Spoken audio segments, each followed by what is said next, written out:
प्रिय विद्यार्थियों, आज हम लोग इतिहास दर्शन के अंतर्गत एक नए टॉपिक पे बात कर रहे हैं जिसका शीर्षक है इतिहास का दुरुपयोग। हर सिक्के के दो पहलू होते हैं। इसी तरह किसी भी वस्तु, किसी भी विषय के भी दो पहलू होते हैं।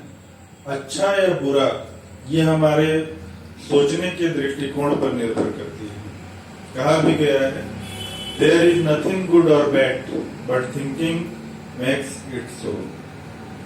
एक गिलास में पानी रखा हुआ है, कितना पानी भरा है ये एक सकारात्मक दृष्टिकोण है, लेकिन कितना गिलास खाली है यह एक नकारात्मक दृष्टिकोण को बतलाता है। इतिहास के उपयोग के बारे में इसके पूर्व हम लोगों ने चर्चा किया था कि इतिहास हमारे लिए, देश के लिए, समाज के लिए, दुनिया के लिए कितना उपयोगी है, क्योंकि बिना इतिहास को जाने हम एक कदम भी आगे नहीं बढ़ सकते।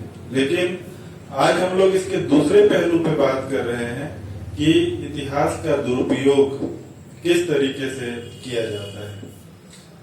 फ्रांस के एक जननायक, अधिनायक हुए थे नेपोलियन बोनापार्ट। उन्होंने इंस्पेक्टर्स ऑफ स्कूल से ये जानना चाहा कि इतिहास का अध्ययन आवश्यक है अथवा नहीं। तो जो इंस्पेक्टर्स ऑफ स्कूल थे उन सभी ने एक स्वर में कहा इतिहास का अध्ययन उपयोगी नहीं है। दूसरी ओर चीन के एक विद्वान ने भारत के प्रमुख इतिहासकार के.एम. पणिक्कर से यह कहा भारतीय इतिहास के अध्ययन के उपरांत कि भारत का इतिहास एक टेलीफोन की डायरेक्टरी है। अब तो मोबाइल का जमाना आ गया, नहीं तो एक समय टेलीफोन की डायरेक्टरी हुआ करती थी जिसमें सारी जानकारियां एकत्र होती थी। तो उन्होंने भारत के इतिहास की तुलना एक टेलीफोन की डायरेक्टरी से करते हुए कहा कि इसमें केवल तिथियां हैं, वंशावलियां हैं। उससे उन्होंने उसकी तुलना करके आलोचना की थी। तो इस तरह हम देखते हैं कि इतिहास के दुरुपयोग के मद्देनजर कुछ व्यक्तियों की महत्वाकांक्षा ने और उनमें जो प्रतिशोध की भावना थी, प्रतिस्पर्धा की भावना थी, उसने इतिहास को एक दूसरे नजरिए से देखा या इतिहास के अध्ययन में हम उनको अनुपयोगी मानते हैं। जिस तरह एटम पावर है, न्यूक्लियर पावर है, वैज्ञानिक यदि चाहें तो इसका उपयोग बड़े पैमाने पे कर सकते हैं, लेकिन हमने देखा कि मानव के विनाश के लिए यानी इसका दुरुपयोग अधिक किया गया। जिस तरह सेकेंड वर्ल्ड वॉर के दौरान हिरोशिमा और नागासाकी में एटम बम का जो यूज किया गया उसका दुष्परिणाम हम भविष्य में देखते हैं। 6 अगस्त 1945 को हिरोशिमा में फ्लैटमैन और 9 अगस्त 1945 को नागासाकी में लिटिल बॉय नाम के बम को अमेरिका के द्वारा गिरा दिया गया था। विश्व में 20वीं शताब्दी में जो एक प्रतिशोध की भावना है, प्रतिस्पर्धा की भावना है, इसका ज्यादा प्रभाव हम देखते हैं। कारण था हर देश की, हर व्यक्ति की, हर शासक की अति उच्च महत्वाकांक्षा, और इस महत्वाकांक्षा की पूर्ति के लिए उन्होंने युद्ध किया और इसके विनाश को दुनिया को झेलना पड़ा। नेपोलियन के बारे में हम लोग जानते हैं कि युद्ध करने के पहले वह युद्ध जीत लिया करता था और उसने जो लड़ाइयां लड़ी इसके पीछे भी इतिहास था। तानाशाह हिटलर ने जर्मनी में प्रतिशोध की भावना को ही हाईलाइट कर कर आगे लाकर उसने जन आक्रोश को बढ़ाने का कार्य किया, जिसकी परिणति सेकेंड वर्ल्ड वॉर के रूप में हम लोग देखते हैं। इसके अलावा इंग्लैंड और फ्रांस के बीच हम जानते हैं कि जो प्रतिद्वंद्विता थी वह परंपरागत थी। कारण यह था कि ऑस्ट्रिया पर उत्तराधिकार को लेकर इनके बीच हमेशा से टसल रहा, हमेशा से तनाव रहा, और इसी का परिणाम रहा कि दुनिया में जहां जहां पर उपनिवेशवाद और साम्राज्यवाद की होड़ के दरमियान अंग्रेज रहे, फ्रांसीसी रहे, उनके बीच विशेष तौर पर प्रतिस्पर्धा की भावना रही। भारत में जो एंग्लो फ्रेंच कर्नाटक वार हुआ था, उसके पीछे भी हम देखते हैं कि इंग्लैंड और फ्रांस के बीच जहां तनाव बढ़ा कि उसकी प्रतिक्रिया भारत में या उन स्थानों पर जहां पर वे लोग थे वहां पर देखने को मिली। युद्ध भारत में हुए, लेकिन इसकी अलायंस यूरोप में हुई। जो फर्स्ट कर्नाटक वार हुआ था उसमें जो संधि हुई थी वह संधि यूरोप में हुई, और उस संधि के बाद मद्रास को फ्रांसीसियों को खाली करना पड़ा और नॉर्थ अमेरिका के लुईबर्ग को अंग्रेजों को खाली करना पड़ा। खैर अलग बात है। हम लोग यहाँ पे विशेष रूप से इतिहास के दुरुपयोग की चर्चा कर रहे हैं। इसके अतिरिक्त जब हम जर्मनी और फ्रांस की बात करते हैं तब भी हम अतीत को याद करते हैं तो ये पाते हैं कि नेपोलियन थर्ड ने 1870 में एक युद्ध किया था जिसको सीडान के युद्ध के नाम से जानते हैं, और इस युद्ध में वह प्रसिया के हाथों अपने 83,000 सैनिकों के साथ अरेस्ट हो गया था।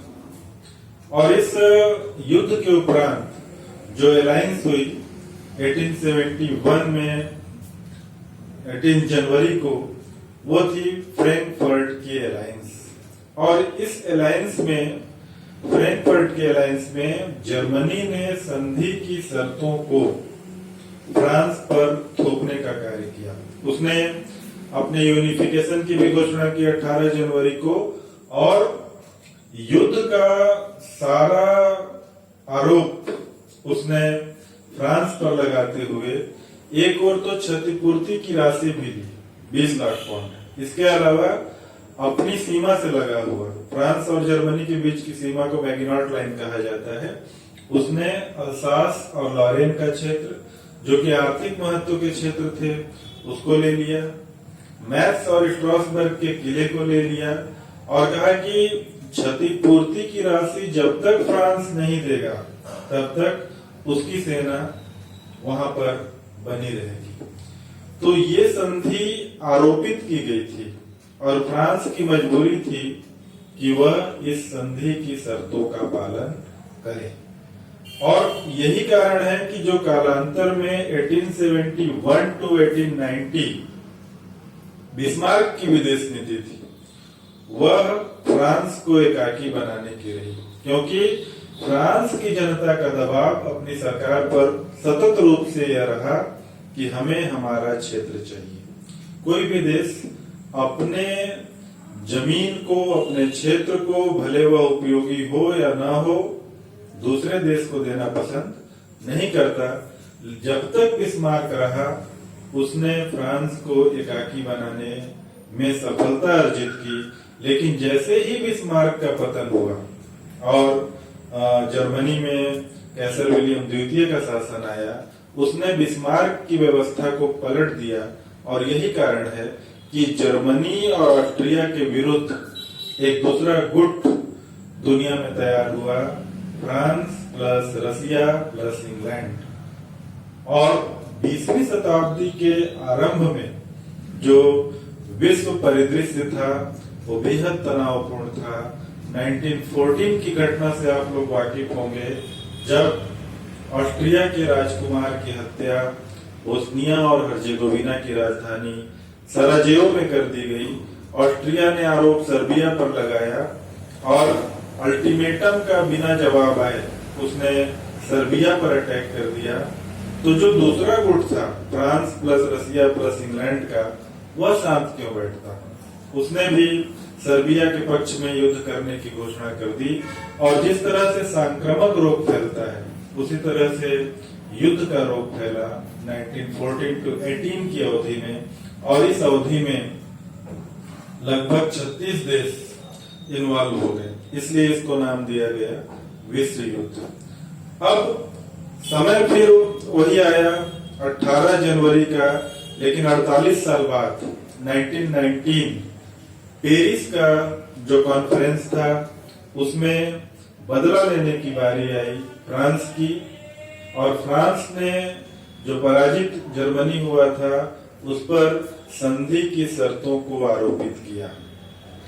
कहा जाता है कि जर्मनी ने ब्लैंक चेक पर हस्ताक्षर कर दिया और उसके सामने कोई रास्ता नहीं था।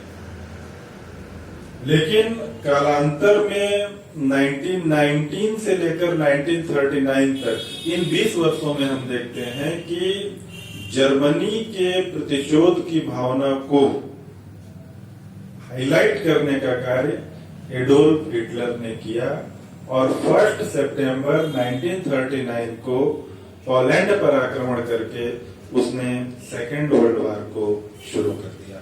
इसी तरह अरब और यहूदी लोगों के बारे में हम देखते हैं कि अरबी और यहूदी लोगों के बीच जो तनाव था उसके परिणाम स्वरूप 1949 में इजराइल का उदय हुआ, और अरबी लोगों को यह बताया गया यहूदी तुम्हारे दुश्मन है इतिहास के माध्यम से, और यहूदी लोगों को बताया गया कि अरबी तुम्हारे दुश्मन है। तो इतिहास उनको हमेशा चार्ज करता रहा कि वे तुम्हारे दुश्मन, और इसी का परिणाम रहा कि 1956 में और 1966 में इनके बीच युद्ध हुए। राष्ट्रसंघ प्रथम विश्व युद्ध के बाद स्थापित हुआ, लेकिन यह भी विश्व में शांति को स्थापित करने में असफल रहा, क्योंककि इसके बारे में यह कहा जाता है कि राष्ट्रसंघ भौंक सकता था, काट नहीं सकता था। भारत और चीन के बीच जो 1962 में युद्ध हुए उसके पीछे भी हम इतिहास देखते हैं। चीन उस क्षेत्र को अपना मानता था, इसलिए उसने भारत पे हमला किया और बहुत बड़े भूभाग को उसने हथियार ले लिया। भारत और पाकिस्तान के बीच भी जो युद्ध हुए उसके पीछे हम अतीत को देखते हैं, इतिहास को देखते हैं, कश्मीर समस्या को देखते हैं। 1947 में पार्टीशन हुआ, 1965 का युद्ध, 1971 का युद्ध, 1999 का युद्ध, और ये जो युद्ध है उसको हम इतिहास के माध्यम से ही याद रखने का कार्य करते हैं। विश्व इतिहास की एक और घटना हम देखते हैं पार्टीशन ऑफ पोलैंड के बारे में। पोलैंड का विभाजन जो हुआ था उसके बारे में ये कहा जाता है कि पोलैंड के 3 तरफ, एक तरफ रसिया था जहाँ की जारीना थी कैथरीन द्वितीय, एक तरफ रसिया देश था, प्रांत था जिसके शासक थे फ्रेडरिक महान, और एक तरफ ऑस्ट्रिया, यहाँ मेरिया थेरेजा का शासन था।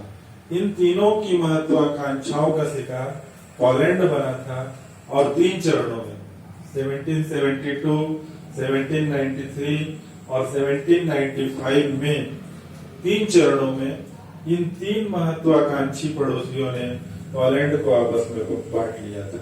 इस बात को पोलैंड कैसे भूल सकता है? इस तरह इतिहास में कुछ घटनाएं हैं जो प्रतिशोध को लेकर प्रतिस्पर्धा के कारण हुई थी, और इसको हम इतिहास के मिसयूज के रूप में देखते हैं। इतिहास का अध्ययन जहाँ एक और बहुत उपयोगी है, वह कुछ मायने में वह अनुपयोगी भी है। इस बात को हाईलाइट करने का प्रयास कुछ इतिहास दर्शन के विद्वानों के द्वारा करने का प्रयास किया गया है। Thank you.